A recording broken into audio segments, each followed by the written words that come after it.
Hello, it's nice to see you again. Today, continuing from last time, I will explain the fifth RDSP investment. When opening an RDSP, of course, you need to choose a financial institution. There are a wide variety of financial institutions, from banks to credit unions, so you can select the one that suits you best from among them. There are several factors to consider when making an investment, such as fees, investment options, accessibility of reports, convenience of deposits and withdrawals, ease of reviewing account information, how freely you can move between telephone banking and bank branches, whether wheelchair access is available, and whether sign language services are provided. While it's recommended to check all of these, today I mainly want to talk about fees and investment options. The important thing about fees is something called the MER. MER stands for Management Expense Ratio, and this applies to things like mutual funds or ETFs. There is a management fee required to manage these, which I'll introduce in a moment.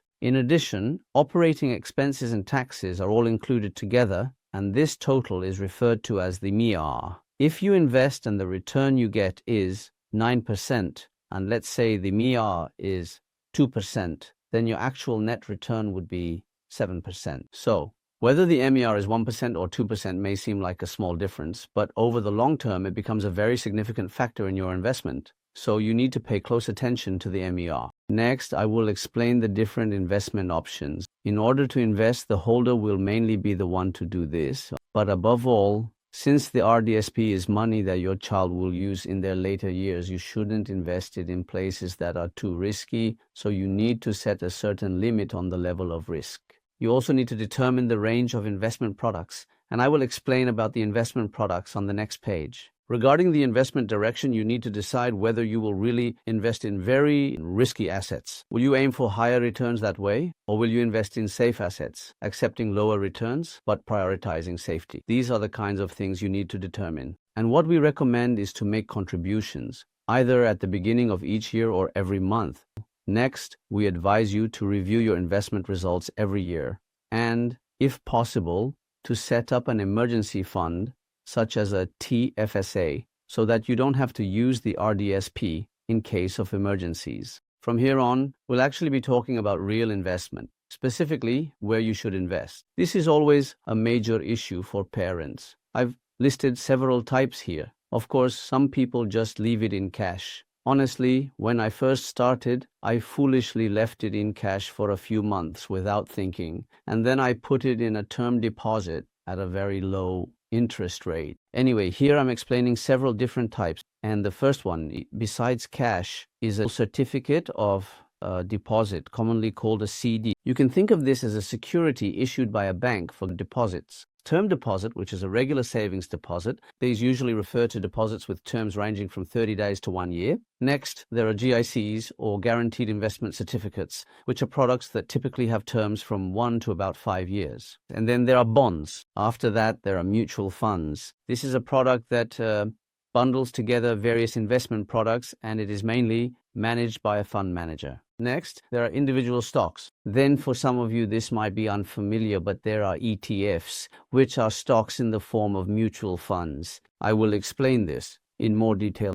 You probably know a lot about the other options, but since many of you may not be familiar with ETFs, I plan to spend more time explaining ETFs. If you look at the previous page, you'll see that many people mainly choose GICs or term deposits. This is because there is very little risk of losing your principal, so many people tend to put their money here. And another popular choice is mutual funds. But the reason I'm introducing ETFs here is because I believe they can be another alternative. So, the most similar options are mutual funds and ETFs. But here, let me explain some of the differences and similarities between mutual funds and ETFs. ETFs are a direct investing method that you manage yourself. On the other hand, mutual funds are managed by a fund manager. That's why ETFs are often considered a relatively passive investment. The reason for this is that ETFs are mainly index funds, which are also called index tracking funds. Since they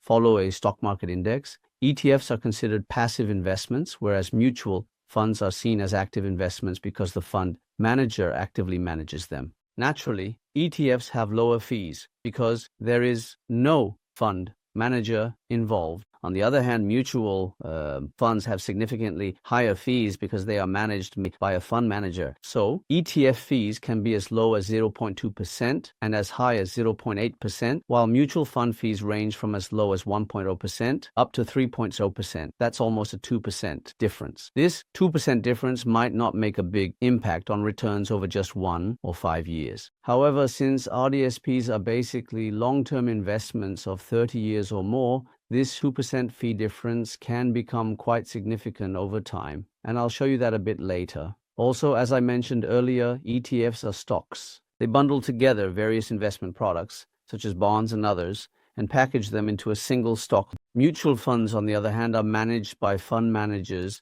and are traded only once a day after the market closes. So then, how should you go about investing in ETFs? To do this, you first need to choose an institution where you can invest directly. These are called discount brokerages, and when it comes to investment products like RRSPs, TFSAs, or others besides RDSPs, most financial institutions offer direct investing. That is, they serve as online brokerages. But in the case of RDSPs, currently in Canada, there are only 2 places where you can do this: TD Direct Investing and National Bank Direct Brokerage. So you have to choose between these 2. Next, you need to decide on an ETF. Which ETF should you buy? So I want to introduce 2 options here, and one of them is called an all-in-one ETF. Since this type of ETF contains several different ETFs within it, you could say it's much more stable. We often talk about diversification in investing, don't we? So while ETFs themselves are a form of diversified investment, you could say that all-in-one ETFs offer even greater diversification. And below that, I've provided some explanations for the terms. One is CNS, which stands for conservative. BAL stands for balanced, and GRO stands for growth. EQT refers to cases where all the products within the ETF are stocks. So, after choosing an online brokerage, you need to select ETF products, and it's recommended to try out just 2 or 3 options when you're first starting. So, to introduce a few, there's the Vanguard Balanced ETF, which is managed by a company called Vanguard. Next, there's VGRO, which is a Vanguard Growth ETF.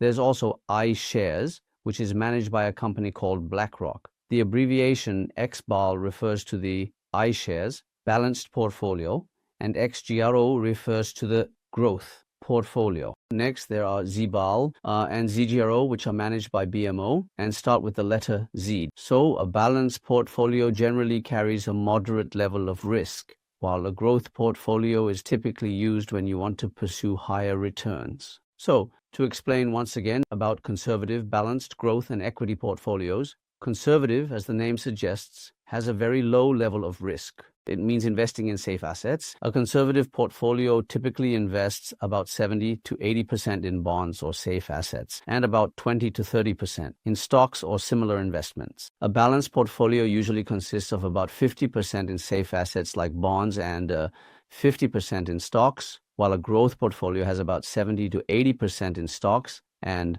about 20 to 30% in safe assets. Next, an equity portfolio refers to an ETF that invests entirely in stocks. So among these, you just need to choose the one that matches your own investment style. What I especially want to emphasize here is that since the RDSP is fundamentally a long-term investment, the greatest advantage of long-term investing is the power of compound interest. So, rather than focusing on short-term fluctuations, you should invest with an eye on long-term trends. So what I'm saying is that even if you take on a bit of risk, there isn't any significant danger. Basically, keeping your money in cash when you consider inflation obviously means that over time, your money will actually lose value. Even savings or installment deposits with low interest rates will actually result in a loss of assets if inflation is higher than the interest rate. In cases like the RDSP, where you invest for at least 30 years, as I mentioned earlier, it's better to invest in long-term trend products, that is, investment products. So what I usually recommend is to invest in things like stocks, mutual funds, or ETFs. By investing this way, you can benefit from the power of compound interest. So even if you start with a small amount, it's important to begin early because over a long period your money accumulates and the interest earns more interest. This is what we call compound interest products. That's why you should invest for the long term. And of course, the RDSP is a long-term investment. You need to invest for at least about 30 years so that you don't have to pay back the grants or bonds you receive from the government. So 30 years is already a long-term investment, but if you invest for 50 years, the difference is truly enormous. For example, if a child starts an RDSP at age 5, after 50 years, they could access it around age 55. In that case, a large amount could be saved as retirement funds.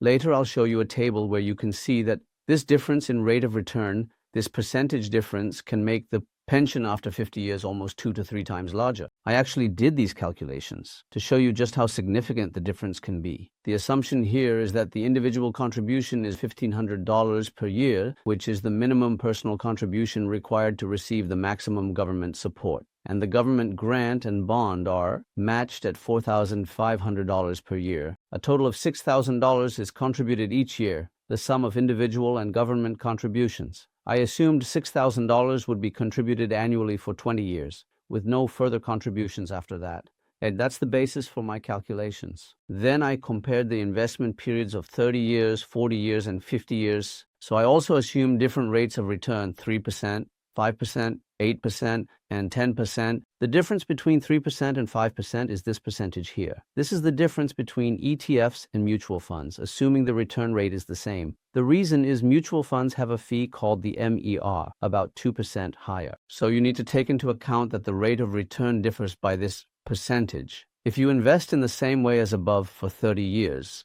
and if the rate of return is 3%, the amount you'll receive after 30 years will be just over $220,000. If you leave it for 50 years, it becomes about $400,000. That's about a twofold difference. But if the rate of return goes up, this changes. If the rate of return is 5%, after 30 years, it will be about $340,000. And after 50 years, it will be about $900,000. So that's almost a threefold difference. The yield is 8%. Then these amounts change dramatically. After 30 years, it becomes about $640,000. And after 50 years, you can see it gets close to $3 million.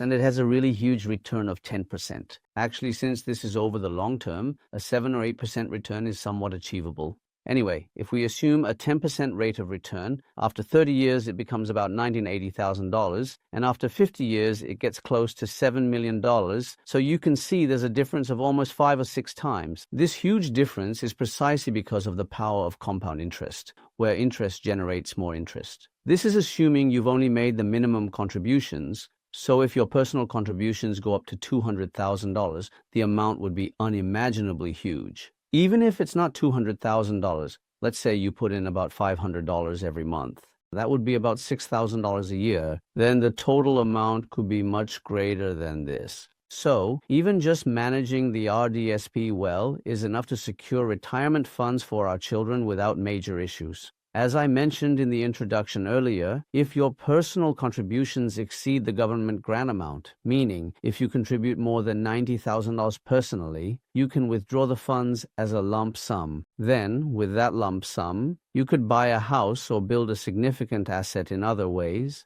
So I want to let you know that such options are possible. Also, if you visit the website called rsps.com, there's a menu called the RDSP calculator. If you go into it, you'll see a section for entering your age. You enter your age, and when you open the account, next you input your family income and similar details, and how much did I put in every year, and you assume a certain rate of return. If you enter all of this information here, this site will automatically calculate how much pension you can receive each year and what the final amount will be. So, if you're curious about these things, go to rdso.com, click on the calculator section, and try entering your own information to see the results for yourself. Now, related to this, there's something Warren Buffett, who could be called the sage of investing, has said about ETFs. He talks about index funds, and at the end of 2007, Warren Buffett actually made a 10-year return bet with a hedge fund management company called Protégé Partners. Warren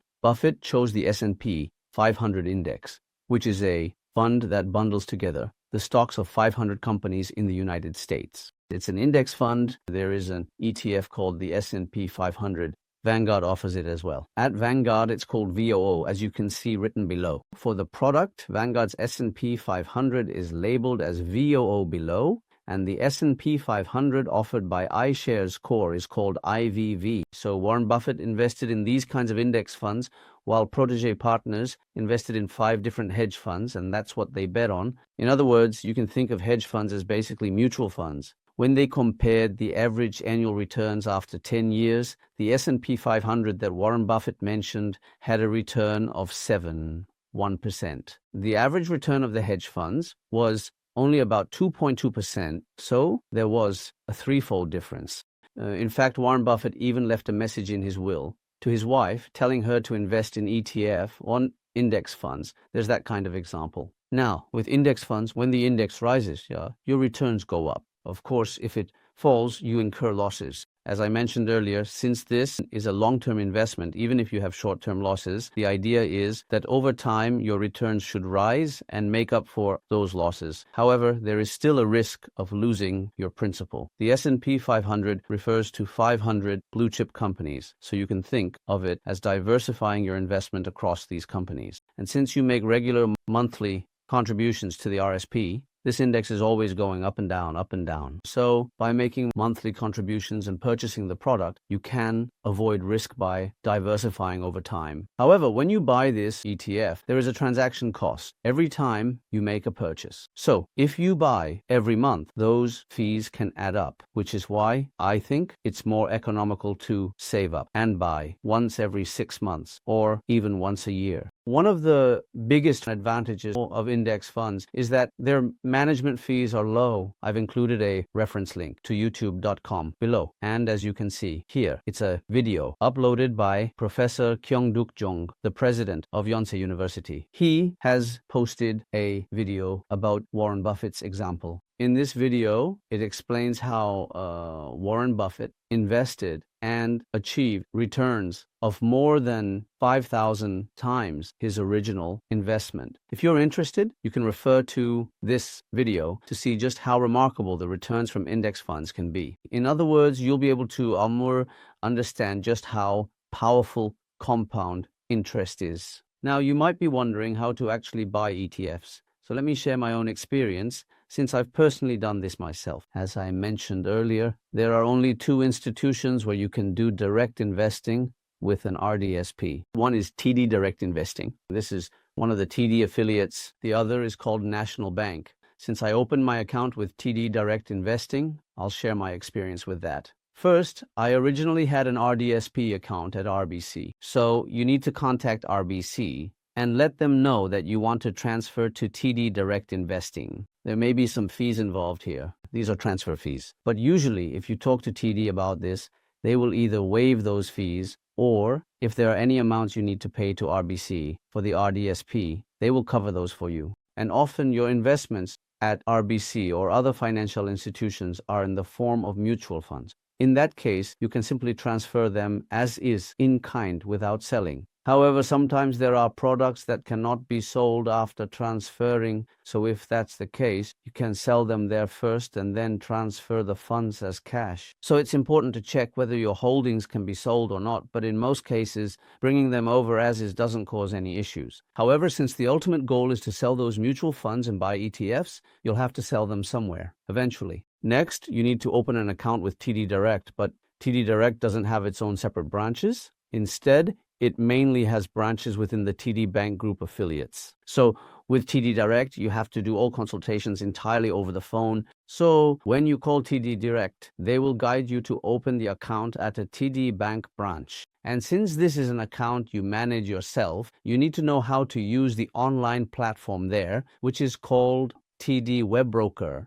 When I first started with this, I was a bit intimidated and wondered how I would manage it. But if you just spend a little time at the beginning, once you get used to it, it's not that difficult. And we're not trading every day like stock traders. Once we buy something, we usually just leave it for decades. So you just need to pick and buy a few of the ETF products I mentioned earlier. To briefly talk about fees, there is a trading fee. This applies to TD Direct Investing. This is about $9.95 per transaction, and while that might seem like a small amount, if you buy every month, that's 12 times a year. That adds up to over $100. So, Don't take that amount over $100 lightly, because if those fees accumulate, they can become quite significant. As I mentioned earlier, I recommend making contributions every month, but saving them up and then purchasing products once every 6 months or once a year. And as I mentioned earlier, the magic of compound interest is that interest generates more interest. So if you just leave your money there, the product will yield dividends or interest. Then have those earnings reinvested. This is called a reinvestment plan, or DRIP. So if you call TD Direct and request that all dividends, that is, all the payouts, and interest be put into a reinvestment plan, a DRIP, then everything will continue to accumulate there, making it a product where your earnings keep building up. This is a very important aspect of investing, and since I tried to explain it in such a short time, I'm not sure how well I was able to convey it. The key point is that this is a long-term investment. So with long-term investing, the focus is on long-term trends rather than short-term returns or short-term fluctuations, which means it's okay to take on a bit of risk. And since mutual funds and ETFs are highly diversified by nature, it's a good idea to invest in safe ETFs or mutual funds. Also, because ETFs have lower fees compared to mutual funds, it's worth trying out ETFs as well. However, since investing in ETFs is a form of direct investment, there is the hassle of needing to know a bit more yourself. But once you understand those things, it's not that difficult, so give it a try. And if you want to invest in ETFs but don't know how to get started, then feel free to contact me, and we can arrange a separate seminar to explain how to open an account and how to use the platform. In closing, I want to say that this is a very powerful means of saving and investing, and not only for yourself, your family, relatives, and friends can all contribute together as well. When it comes to withdrawals, you can use the withdrawn funds in whatever way you wish. And most importantly, the biggest advantage is that it does not affect disability assistance. However, since the RDSP alone cannot guarantee every aspect of your child's life, you should also make other plans and preparations in advance. We will explain these other plans in more detail when we discuss the 5 elements of a happy life. Additionally, I have listed a few resources here. There's RDSP.com, and I've also included the government website that provides information about the RDSP. In this way, over about 5 sessions, we have introduced the RDSP. Thank you for watching so far, and next time we will return with another topic. Thank you for watching.